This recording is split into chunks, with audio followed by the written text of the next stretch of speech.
Hello everyone, I'm Melissa Dudan. Thanks for joining us for another episode of Trending Vegas. I'm joined by a portion of the city's communications team, including Jennifer Davies and Jace Radke.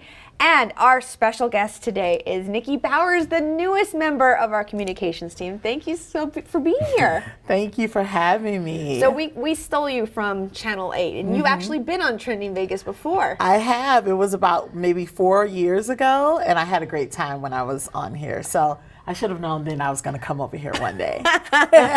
So what are you going to be working on mainly with the communications team, just for everybody out there to kind of get to know you? Yeah, I'll be mainly working with the social media team for the communications team. So answering questions on social media, creating content, hopefully some fun, entertaining content for everyone, and just adding to an already amazing platforms that we are adding on every day. Absolutely. Well, you joined us as things are opening back up, so I'm sure you are busy, full of meetings, full of planning, so we're happy to have you with us. Oh, thank you. I'm happy to be here. All right, guys. Well, we're going to start off with a tragedy out of Surfside, Florida after a high-rise condominium collapse. Now, at the time of this taping, 140 are still missing with a confirmed 10 dead so far. Here's a look at some social. First, let's just show the collapse really quickly. Here's video of it. It's horrible video. Here is an actual aerial photo of the aftermath. Now, there have been reports coming out saying it was known there was serious issues with this structure. Here's this update. Surfside mayor said documents that show Surfside building official telling condo board that the building was, quote, in good shape is disturbing. And we will get to the bottom of it. Vows to release all documents. And then we have this from our mayor. Our dear Ron DeSantis, the thoughts and prayers of the entire city of Las Vegas are with you and all the families so sadly stricken by the tragedy at the Surfside condominiums. Please know that we all stand ready to help if there is any way we can. So guys, this is just, you see a tragedy like this and you automatically hear it's just reminiscent of the tragedy we felt on 1 October. When I saw the collapse of the condominiums, for me, I immediately went to the Strip and to our huge buildings and going, okay, what is the protocol there to make sure the structures are okay? What are we checking on? What can you tell us from a city standpoint about that? Jen, let me start with you. Well, we always take requests and complaints seriously. They're investigated by our team. We have multiple departments that inspect businesses and buildings when they're brand new, from fire inspections to building and safety, and for that very reason, to make sure that the buildings are safe and sound for anyone that might be inside. For some of our older Las Vegas buildings, Vegas is a newer city compared to some of the older cities. So some of our older buildings that were built in the 60s and 70s, we're working through new policies to make sure that there's some oversight there to make sure that they're in safe condition. But anytime anyone has any complaints, our team can always go out and investigate. Absolutely. Nikki, what are you seeing on social regarding this tragedy? I was seeing a lot about people talking about how this is another reason why social media is important, and it is good, because people seeing it, and we all saw how the video went viral and everyone couldn't believe seeing what happened. But people were also able to check in on social media. They were able to, people who knew people who lived there, they were able to go on Facebook and check in and say, I'm safe. I was not a part of the collapse. And so that allowed for everyone's friends, their loved ones, to know that they were okay, and so that gave a little less worry. Of course, you're going to still worry about everyone who's involved, but knowing that your loved one is safe gave you a little bit less worry in knowing that, because they checked in. Yeah, and then you see all the posts of people's photos of their family members. My aunt is still missing. My child is, is still missing. Has anybody heard from them? There's a wall of missing people that they're continually checking. Jace, what are you seeing?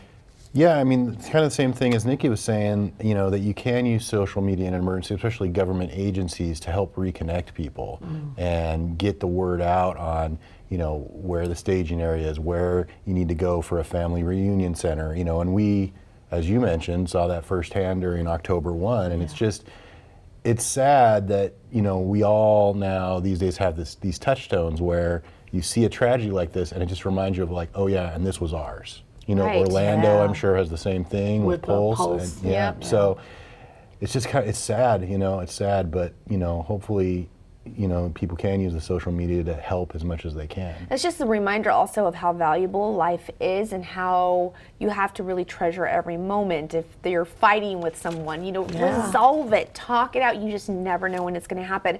There was one picture that I didn't post only because it made me too emotional and I don't think I could handle it, but it was when the building collapsed and someone took a picture of left the building standing and there was a bunk bed. Right, just still standing up, right where it collapsed, and you think, who was in that bunk bed? Who was in that bunk bed? I hope it wasn't a kid, a child. Yeah, exactly. So, good to know. I also want to mention that, Jen, you mentioned about our inspectors and everyone going out.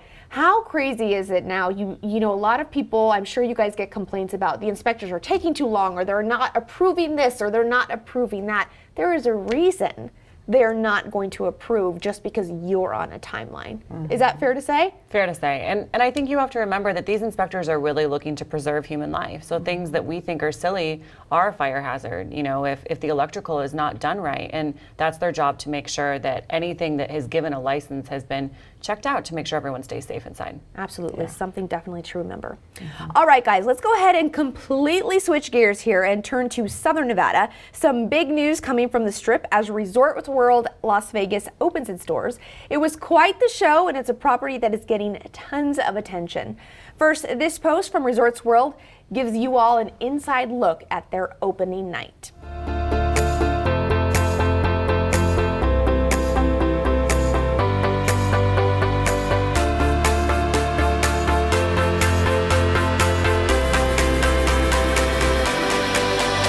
Also, check this video out by reporter Tom George. Huge crowds outside the self-parking garage waiting for general public to get inside Resorts World LV at 11 p.m. for grand opening.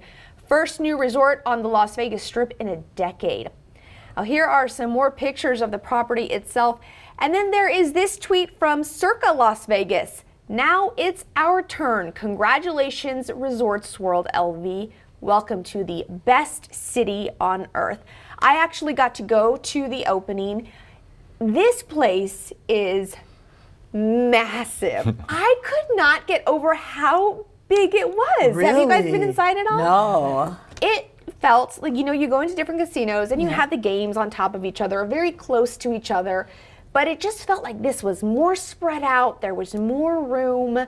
Despite all the people that were in there for opening night, there was still plenty of room to just come and go. So I've seen a lot of positive feedback. I thought it was really heartwarming to see the way all the other resorts supported the opening. Circa had it on their big marquee. One of the bars on Fremont Street Experience had stuff going on. And I just thought it was really nice that everyone looks at this as being really positive for Las Vegas. And it is that. It's the first new property to open in 10 plus years on the Strip. And especially at the north end of the Strip that, by and large has not seen that major redevelopment that we've seen in other areas.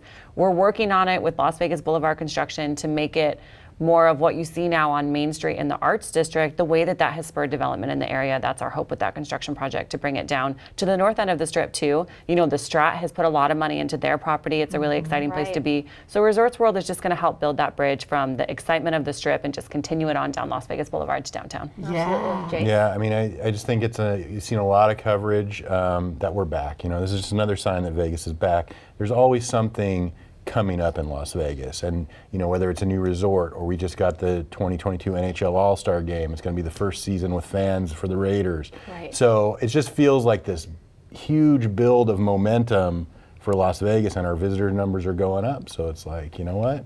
Come to Vegas. Yeah, I agree with that. And Jen, to just kind of go off what you said, Derek Stevens, owner of Circa the D, he was at the grand opening of Resorts World, and he was gambling and having a great time, and he was so supportive of this property. And it was nice to see that, this is a place where we can all succeed and all benefit from one another. When one being wins, successful. we all win. Exactly. Yeah. That's the way you say Camaraderie. it. Exactly. All right, guys, our final topic of the day is something you probably have a strong opinion on. As many know, celebrity Chrissy Teigen has come under a lot of scrutiny over the last few weeks after past social media posts have shown her bullying people. Now, for years, she got away with doing it because people thought she was funny. Well, not anymore. Teigen gave this lengthy apology on her platforms. She tweets out the words, hi again, and then attaches a lengthy note talking about how she is trying to be a better person and apologizing again for her immature actions. Now, some are willing to forgive, others not so much. This person writes, I wish anyone could name one person who has not said something mean that they regret. Unfortunately, with social media, it can be brought up years later. I wish well. Then this, I have never told someone to end their life, and I have never been cruel to a child. This isn't just a mistake, this is a disturbing character flaw. And then finally this, I was against cancel culture until they came for Chrissy Teigen. I've been a believer ever since. Now, before we go on, I wanted to read a definition of cancel culture to you all. The practice or tendency of engaging in mass canceling as a way of expressing disapproval and exerting social pressure. Cancel culture refers to the mass withdrawal of support from public figures or celebrities who have done things that aren't socially acceptable. And so I wanted to talk about Chrissy Teigen and her actions, and we talk about social media always coming back up to bite you in the you-know-where when you least expect it. But now we live in this cancel culture era, and I kind of want to get y'all's thoughts on that. Jace, let me start with you. Chrissy Teigen, this is not a topic I would think you would enjoy, just being honest. Let me surprise you. I was thinking about this today, and I heard a journalist say that social media hates everyone, and that rang true to me. That, Chrissy Teigen was this person who was like on the kind of the cutting edge of social media. She, was a model and all this stuff first, but really her social media is what kind of propelled her to new heights. And now, 10 years later, people have found this old set of tweets that she did. And so it's just like the person said that you quoted, like it's a record. It's out there, and so you just got to keep that in mind, but it's hard to control what you say 10 years ago. Well, and also because with social media, there's this tendency you want to stay relevant, right? So you want to give your input on the trending hashtag. You want to get in on the conversation. You want those followers. You want those likes.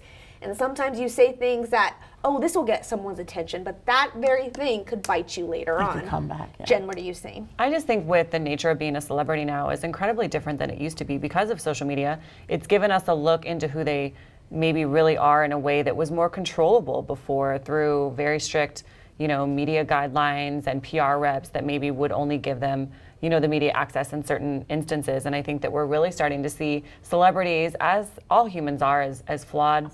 Some, of course, to certain degrees, a lot worse than what the common person would do. But it really has a lot of pressure that goes along with it. And I would always recommend that anybody in any sort of official capacity get some social media training just to know what the risks are to make sure that you're using it responsibly. Nikki? I agree with Jan. It puts me in the mind of that Us Weekly, how they always have that little segment, celebrities, they're just like us, Right. So you see them pumping their gas, you see them playing in the park. Well, they make mistakes like us too, right? And I'm seeing on social media that a lot of people are over cancel culture, just because it gives the notion that you can't evolve. As humans, we're forever evolving, right? We're forever changing, we're forever growing. And with cancel culture, it makes it feel like people can't evolve. So yes, these were things she said 10 years ago. And yes, she said them to, quote unquote, people say a child. But other people are like, yeah, this is on social media. She was a child, but she was also a 16-year-old who was married to a 50-something-year-old man. Right. So I've seen people say you can't have it both ways. Right. You can't say you're a child and you got in an argument with a grown woman, but you're also married to an older man. You're, the way she kind of carried herself, it was very adult. It wasn't childlike. So I do believe a lot of people think Chrissy Teigen does feel remorse for it because she's gone through her own bullying online herself. She's talked about it. Remember, Chrissy quit Twitter because she was just like, this is no longer a healthy space for me. It's becoming toxic. I'm feeling very bullied. So she has reaped what she has sown. So a lot of people are looking at it that way. But I think a lot of people are over the cancel culture. Really? You think? I saw a lot of people that are still, I saw both. Cancel culture or cancel culture. And, it's funny because if we want to get political on it, which we're not going to, but Republicans are like always cancel culture. Yeah. But then, just the other day, a Olympic runner, Yep. she refused to, salute the flag during their medal the other ceremony. way, She right. turned the other way, and Republicans, We're like, cancel her. cancel her. She's out, and so Yeah. it was just very interesting. And I think that's why people go back and forth on it. right. Yeah. I just have to be really careful. My Yeah. thing is that I was always taught to forgive, give second chances, Yeah. and so that's where my heart tends to go, like, okay, let's see. Me too. But I also believe if you are a snake and you don't change your ways, Yeah. it's going to be a matter of time before you rear your ugly head again, Yeah. and you'll be able to know the truth. Yes, it's a matter of time for that snake's tail come back right around and whip you. Exactly. You know what I'm saying? But I will say, just a tip for everyone, if there is any doubt, if there is any hesitation as you're about to hit send or post, don't do it. Right. If there's any type of hesitation at all, don't do it. Right. Take that as your inner gut, your inner feeling telling you maybe you shouldn't post it. Exactly. Jen's So, been saying that Yeah. for years. I have people all the time. They're like, "What if I post something controversial?" And it's like, if you think it's controversial, maybe don't post on it. But Yeah. know if you do that there could be consequences, Yeah. and Absolutely. it's a very serious game that everyone's Yeah. playing. Well, very great topics today. Nikki, we welcome you to the team. I'm so happy to be here. All right, guys. Well, you may have heard the city of Las Vegas wants to open up a charter school. When we come back, we'll take a deeper dive into why and who it could benefit. We'll be right back. If you've been affected by suicide, you're not alone. Suicide is a leading cause of death that affects millions each year. In most cases, it happens when stressful life events overload the coping abilities of someone suffering from a mental health condition. And the most common condition associated with suicide is depression, an illness that goes undiagnosed or untreated far too often. But the research is clear. Suicide is preventable if we work together. The American Foundation for Suicide Prevention has set a bold goal to reduce the annual suicide rate 20% by 2025. We can save tens of thousands of lives, but we need the help of everyday heroes like you. People have suffered in silence for too long, and too many families have had to weather their losses alone. You can change that. We need you to be the voice for suicide prevention, and it can be as simple as reaching out to a friend, because talk saves lives. If you're having thoughts of suicide, or if you're concerned about someone else, assume you are the only one who will reach out. You can also join hundreds of thousands across the country for our Out of the Darkness community walks and raise awareness of suicide within your community. Together, we'll bring hope to those affected by suicide and raise awareness to save lives. Learn how you can fight suicide. Visit afsp.org today. When I was your age, I was just like you, fascinated by stars.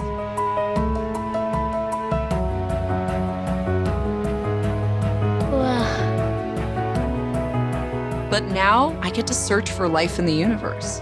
And who knows, maybe life is looking for us too. So we're like aliens to them? Yeah. Does anyone want to be a scientist now? I do. Awesome. We need more girls in STEM. Maybe we can find aliens. Welcome back, everyone. Southern Nevada is no stranger to charter schools. There are wait lists every year for these schools, but now the city is asking the state for permission to apply to open one of these charter schools of their own. I'm joined by our Director of Youth Development and Social Innovation, Dr. Tammy Malish. Thanks so much for joining us, Dr. Malish. No problem. Thanks for having me. So let's just go right into this. I think everyone wants to know why the city, why a charter school? So what's your best answer for that? Sure. So 2 reasons. First and foremost, the city has been successful at early education with our Strong Start programming, both our Strong Start Go mobile pre-K programs as well as our Strong Start Go partnerships with Acelero. What we have discovered is we've been able to make great strides in putting kids in a situation where they are prepared for success as they enter kindergarten. Okay. Many of our families have asked throughout the years, can you keep them a little bit longer? You've done so well with them. And so that's part of the reason. Okay. The other part is during the pandemic, when the city stood up programming, we discovered that some of the kids we were serving thrived in our small school sites. because we were able to personalize the attention and the support for these young people. The Clark County School District is so large that for some of the kids, their parents marveled at how successful they were in our program because of that support. So those are kind of the two primary reasons. So I think the next follow-up question would be, so who will this benefit? Is there a certain, are you all looking to go into lower income neighborhoods, benefit those children? Or is this really open for anybody and there will be wait lists just like any other charter school throughout the city? So all of the above. Okay. We will be focusing on zip codes 89101, 89104, and 89106, Okay. so wards 1, 3, and 5. However, enrollment will not be limited to residents of those 3 zip codes. It will be a free charter school, so there's no cost, and so it will be an application process. We will use a lottery if we get more applicants than we have seats available.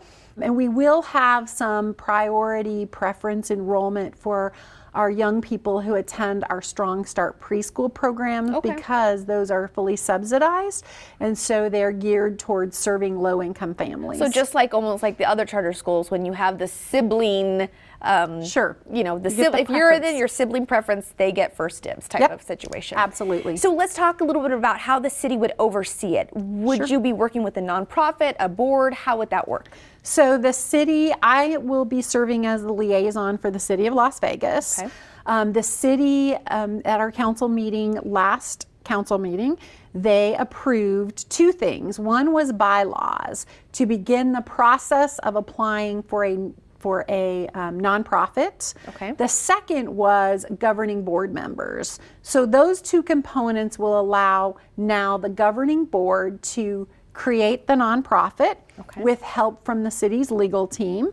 Once that nonprofit is operational, the governing board will actually oversee the operation of the charter. They will hire the principal will hire the staff. So that will be kind of the organizational structure. Okay. It will be a nonprofit under the city, as we have other nonprofits in the city. Correct. The city will not be in the direct operations of the school. It will be up to the governing board to operate the school. And how will the city decide who will this council decide who goes on that board, or how will that work? So 2 things. One is statute defines the makeup of the members of the governing board. Okay. So you have to have specific membership, i.e.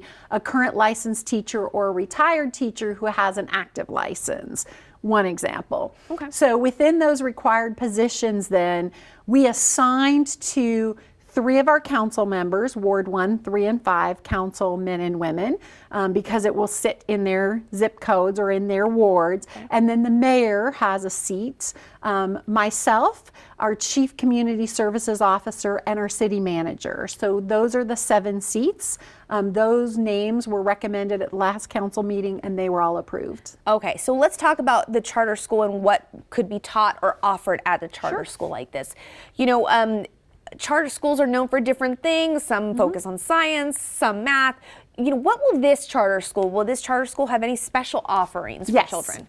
Absolutely. So first of all, we're looking at an extended school day so that we have children for a little bit longer, so that we can address deficits and make sure that we put kids on a really solid foundation. Secondly, we're going to offer bilingual education for all in Spanish and English. Really? We think that's really important, and we think the value of kids coming out of elementary school bilingual is huge. Oh my goodness, that makes me so happy to hear. Yes. You have no idea. We also think it values our Spanish speakers. When that is their first language, sometimes unintentionally by teaching English, we send the message that their language is not valued. So we think it is a two-prong approach to valuing the language that many of our children in those zip codes speak, as well as allowing bilingual opportunities for all of the students and all of the opportunities that brings. We also are looking at STEM programming, project-based learning, and a multisensory approach to learning. So really tapping into all of the senses as the approach to teaching. And how will the grades open up? I mean, you can't open up and be K through 5 immediately, I'm assuming. So You could, but we wouldn't want to do that. Okay. So how will you roll it out? We will open with kindergarten, first and second grade. Okay. Then we will add a grade each year. We'll roll up third grade the following year, then fourth, then fifth. The long-term plan will be a K-5 school, so we're not looking at adding beyond fifth grade. We will open in 3 incubation sites. So we will have 3 kindergarten classes, 3 first grade, and 3 second grade our opening year if we get the charter. Okay. And then ultimately by year 2, we're looking at a permanent school building that we can collapse the 3 incubation sites into, where the 3 kindergartens, 3 first grades, and 3 second grades would go. And then we would open the Right. third grade that year. Wow, a lot of planning, but this sounds like it's been thought out very, very well. I think people are wondering now, we're kind of talking like, oh yeah, this is the for sure thing, it's going to happen, but we have to get approval still, correct, through the state. So how does that work? Yes. So the State Charter Authority is the agency that awards or Right. approves charters. They have a governing board, just like we have a governing board. The State Charter Authority application is due to them on July 15th. Okay. You are 100% correct. They do not approve all of the applications. Okay. So we will submit our application by July 15th. They will review it on the local level, and then it will go to their board. They're projecting the November charter board meeting. It could be as late as December. We will get a final answer at that board meeting. We will hear the answer during the board meeting. If we are approved, then the opening would be August of 2022. Okay, so we have a ways to go, but it's going to go really fast, I'm very sure. It is, especially, if we get the charter, which we are hoping, there's a lot of work to be done from January to August to prepare to receive children Yes. for that August opening. Absolutely. So I'm sure a lot of parents are listening to this and saying, well, I have a suggestion. I have some input I'd like to, before you start planning everything. So where can people go, or can people go anywhere to put input? Sure. So there are 2 options. If you are a community member or a parent and you would like to give us feedback, suggestions, ideas about what you're looking for in a charter, whether you are satisfied with your current school education program for your children or not, we are open to receive those. Okay. We have an informational flyer as well as a QR code where parents can provide that information. Okay. That will be on the city's homepage. Okay. We also have an interest form that is a flyer with a QR code for parents who would like to give us some very basic information and express interest in an August 2022 opening if we get the charter. Okay. I know it probably sounds a little premature to some parents to express interest before we get a charter, but part of the process requires us to reach out to the community and see if there is an appetite or interest, so that if we get the charter, we're ready to hit the ground running and open with students already ready to enroll. So any parent that has a child who will be kindergarten, first or second grade in August of 2022 who is interested can fill out the interest form, give us their information. They can also request that we do a call back or email them and answer any questions they may have. And that will also be on the city's webpage. All right, so LasVegasNevada.gov. Dr. Malish, thank you so much. No problem. Thank you. And We're good luck really to you. excited. Yeah, it is exciting. Yes. All right, well, that's going to do it. Remember, you can get in on the conversation. Just follow us at City of Las Vegas. Also, I do send out a newsletter getting your feedback on topics and updates on when the show will air. If you'd like to get my newsletter, just go to cityoflasvegas.link/trending. All right, well, that's going to do it. We'll see you next time.